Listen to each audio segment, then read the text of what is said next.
had any discussion with any SLED agents concerning this issue. All the inquiry by the court has been directly with the suspected parties involved and with the juror. And this is a matter that this long trial with the intense publicity is certainly, it would be certainly difficult for any individual to not have some exposure outside of the courtroom to information concerning the case and to also be tempted to engage in discussions with others. But it is improper, it is contrary to my instructions to the jury daily, multiple times per day, and this juror unfortunately violated that order.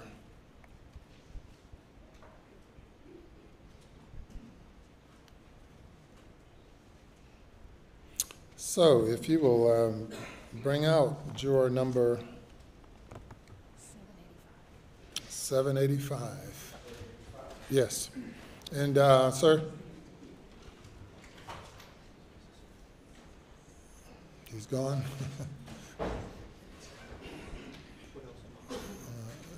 Let's make sure she brings everything with her. She will, I'm sure.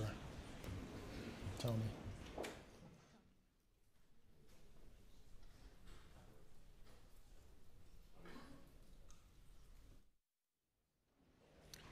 Good morning.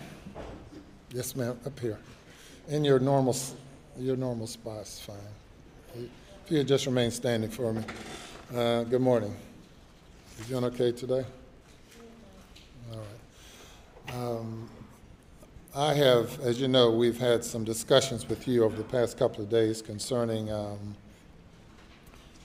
indications of conversations with few folks not on the jury concerning the case and expressing some opinion about the case. I have reviewed everything, including statements given by individuals and recorded interviews, and concluded that despite my order to not discuss the case with anyone, that intentionally or unintentionally you've had some discussions with some folks not on the jury, and which is going to require me to remove you from the jury. You have been by all accounts, great juror and smiled consistently and have seemingly been attentive to the case and performed well, and I'm sure that with all the time you've invested in it, you probably hate not to continue, or maybe you're ready to go, I don't know. But I certainly want to thank you for your service. I'm not suggesting that you intentionally did anything wrong, but that in order to preserve the integrity of the process and in fairness to all the parties involved, we're going to replace you with one of the other jurors.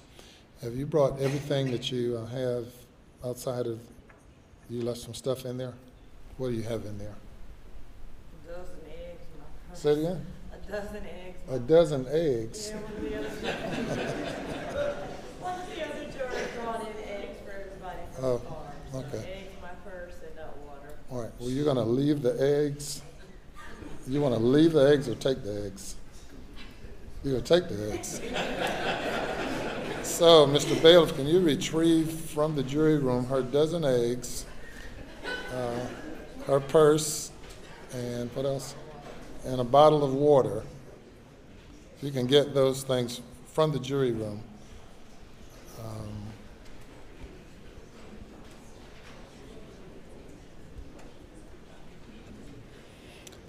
As you know, the identity of the jurors are confidential, not known to the public, and the reason you are still where you are is that cameras are not allowed to videotape the jurors, and we have operated by juror numbers throughout the process, and we'll continue to do so, and your identity will be kept confidential as far as the court is concerned.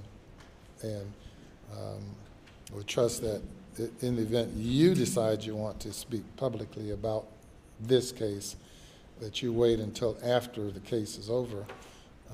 You're not encouraged at all to do so, but you have a right to speak to anyone you want to, if you decide to do so.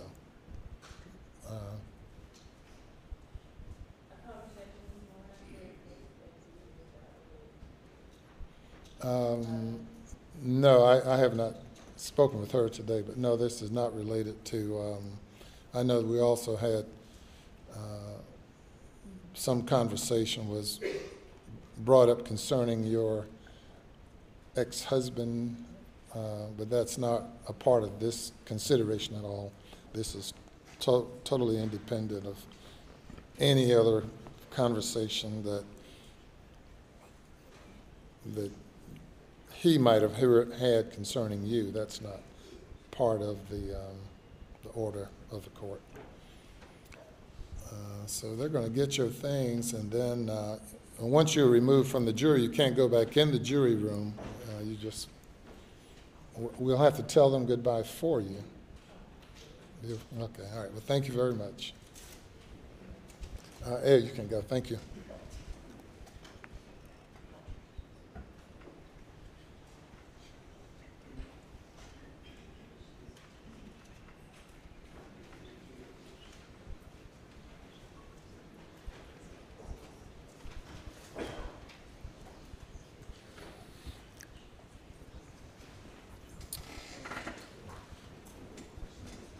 We get a lot of interesting things, but now a dozen eggs. Certainly.